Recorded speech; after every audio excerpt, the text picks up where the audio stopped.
Hello, welcome to When the Smoke Clears. I am the Recovery Plug. What's going on, everybody? Another day of spirituality, recovery, sobriety, and that's just another good day overall. But before we get started on the subject of today, I'd like to please join me in a moment of silence, followed by the serenity prayer for the addict who still suffers. So if you would, a moment of silence.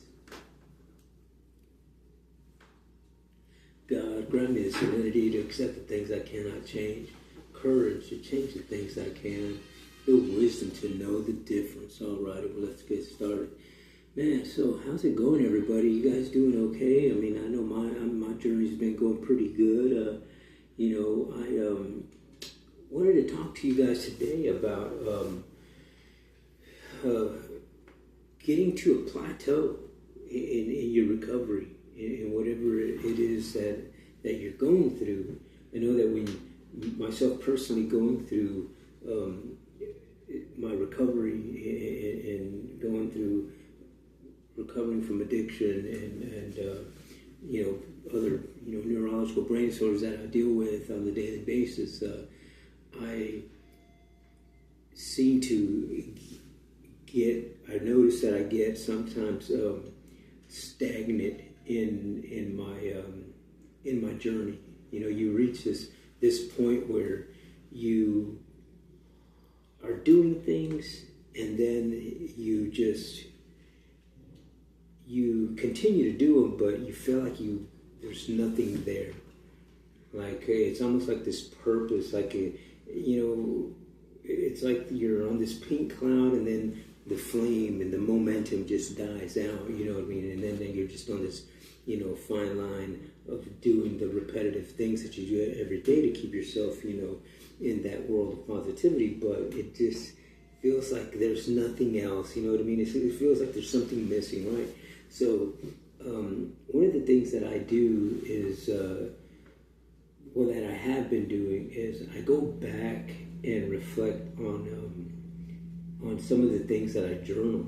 And it was weird because I picked up this notebook. This notebook's written from front to back, and I got notes in that notebook. And I looked at it and I said, well, what notebook is this? Okay, well, this particular notebook was a notebook of when I was in one of the treatment centers that I went to. I've been to a few treatment centers, and this particular notebook was a journal of the last time I went to the treatment center. And I noticed on there that, the first notes of logging on that notebook was when the first week that I was there at that treatment center. And I could see my mentality through the words that I wrote down, because, I could read one of the pages that some of the things that I wrote down were things like, I don't want to be here. I still feel like using. And, I was being truthful about the things that I said and wrote down. And another one was, I know that if I left the treatment center today, if I left today, walked out of the doors, that I would go back and first thing I would do is probably use. And I even wrote down that, I don't think that I'm done. I'm just, I honestly don't feel like I'm because I enjoy getting high. And so, fast forward on that journal to the last page or two that I logged in there. This was like 6 months later. Then I'm writing things down like, I enjoy coming to the meetings. One of the things that I would encourage my brothers to do in the treatment center is to do what you did yesterday so that you're sober again today.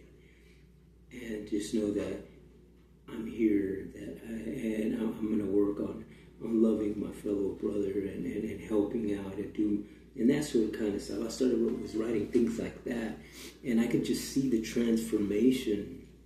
So, when I get stuck in my life today, I go back to those types of things, and it's a reminder of, okay, that means for me that, okay, that means you need to add something. Add something to your, what I call my recovery arsenal. So it's like, I'm going to add something to my recovery arsenal today. What's that going to be? Well, instead of doing one meeting today, I'm going to go to two.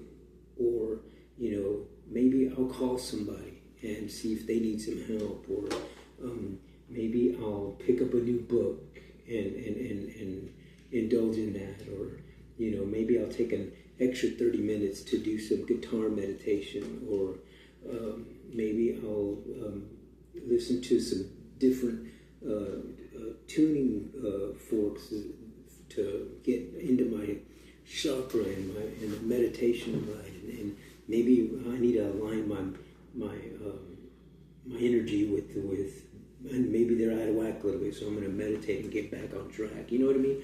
Just different things. I start kind of picking things up a little bit to add to that recovery arsenal. If either there's something new or something that I stopped engaging in, and I'll return to that, so that I can keep that momentum going, because ultimately living in recovery is a lifestyle, right? So once you have to keep doing things, and just like in the 12 steps of AA and NA and any 12-step programs, step 4 and 5 is taking mental inventory, and then admitting it, and sharing it. And when you do that, this is a consistent thing that you got to do. So if I feel like I'm stagnant, okay, well then you know what?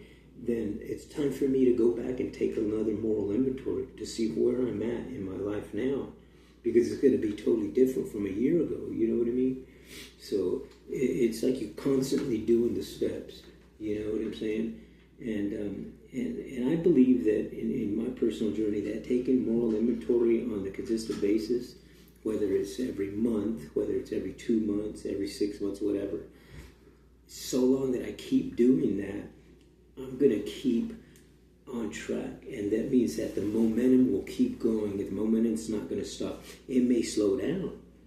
You know what I mean? So then when it slows down, then I start feeling that stagnation and that sort of thing. So then I'll know that, okay, well, let's go back and take another moral inventory and see what it is that we got to do here. Do we got to add some fuel to the fire? Or do we got to take some coals out? You know what I mean? So in other words, the smoke's going to clear a little bit more for me at that particular point in time. And, for myself personally, I live my life in the here and now. You know what I mean? And it is, I got to be connected with myself and my positive energies for today, because if I focus on what happened yesterday or what's going to happen, 2 months from now, that does nothing for me. I got to focus on what's happening right here and right now. You know what I mean? And I'll take a moral inventory of it, either daily and when I wake up or before I go to bed. Okay, what did I do today that progressed me to keep moving forward? Or did I do stuff today that held me back a little bit? You know what I mean? So I'll do that, and then you can do. This is just my personal experience and how I do my things, but it might help you too. You know what I mean? So I try to do a moral inventory on the daily basis, whether it's before I go to bed or when I get up, to see, okay, well, what I got to do today? What didn't I do today? And it was my day, a step in the positive, and in a step, moving forward in whatever my goals are. And so yeah, it's I think that it's a necessity in a sense for me personally. That's just how I do my recovery. And there's many ways to do it. Everybody's different, but I nonetheless like to share my story and throw things out there that it may help somebody, because I know that when I go to meetings or I go to peer support groups, when I hear other people share, I take a little bit out of everybody's story and put it into my recovery arsenal so that I can use that, and it's there, for me to use immediately whenever I need it. You know what I mean? So my recovery arsenal starts getting bigger and bigger, and I got a lot of tools to, help me stay afloat and moving forward in my recovery. And, I enjoy that. You know what I mean? I enjoy hearing people's stories and learning because, I know that I don't have all the answers, and I know that reading the books and the literature is not going to give me all the answers because I'm not going to understand it all. I can read it and understand it to the best of my ability, but when I hear it and through somebody else's eyes and through somebody else's words, it gives me a different vision, a different perspective of how they interpret it. So now I got, another way that I can look at it, and it allows me to expand my recovery mind, if you will, and not stay in this addictive, negative, closed-minded thought process. And so it's, I believe that, doing, positive things like that keeps you moving forward. And if you're moving forward, even if it's just a little bit, the progression, then you're on the positive note, and you're moving in the right direction. So, if you attended a meeting today, or if you're watching a podcast like this one here, then that means you're progressing. You're progressing in your recovery. You're progressing in your goals in your life because you're trying to find something that is going to help you and move forward. And that's a good thing. Kudos to you.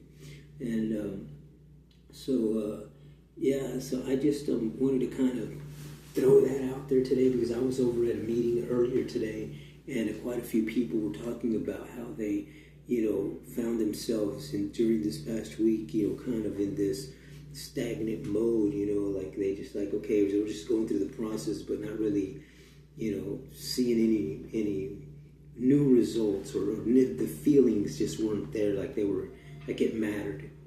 So, we're, as human beings, we are naturally, we naturally want to feel that affirmation. In other words, we want to feel that love. We want to feel, we want to feel that love. We want to feel that acceptance. We want to feel the acknowledgement that we're doing something, that we matter, that somebody's hearing us. You know what I mean? And that's just a normal thing for human beings to feel. It's part of our structure, our DNA structures, our mentalities to feel that, because you want that since you were born. You know what I mean? When you're a baby, you're born, the first thing you want is you feel the love of your mom, that comfortness, and that's what we want to feel throughout our whole lives. And so that's where that comes from. And it's only natural to want to feel that affirmation. You know what I mean? So I just wanted to kind of throw that out there as a topic today, because there was quite a few people who had shared in that same type of subject, and I think that a lot of people are in today's world, in today's toxic world. Number one is we feel that some of us need direction. We want to hear from somebody that, hey, you know what, I'm on the right path, and I'm doing the right thing. And when you get the acknowledgement of somebody else, of your peers, it makes you feel good. You know what I mean? And it makes you want to move on to that next step, to that next goal, to whatever it is that you're trying to do in your life. So, doing positive things like that's great, and always getting that, hearing it from somebody else is always a good thing too. And to know that you're not the only one feeling like that, or, you too needed to hear that, and that sort of thing. So, yeah, but I guess that's going to be the end of my video today. So I just wanted to kind of get that out there and share it with everybody. And but before I let you guys go, if you would please give me a like, give me a thumbs up. Please subscribe to my channel. All you got to do is tap that button right there. And know that when you do tap that subscribe button, it doesn't cost you a thing. And know that when you do tap that subscribe button, that you'll be helping out another veteran like myself, another person dealing with homelessness, another person dealing with addiction, another person dealing with PTSDs, suicidal thoughts, anger, depression, all of those types of neurological brain disorders, and things that bound you down. And because I've dealt with all those things, so that's why I try to share as much as I can so that I can help somebody else come onto this side of positivity and recovery and spirituality. So I really appreciate you guys watching my videos. And I guess until the next time on When the Smoke Clears, I am the Recovery Plug.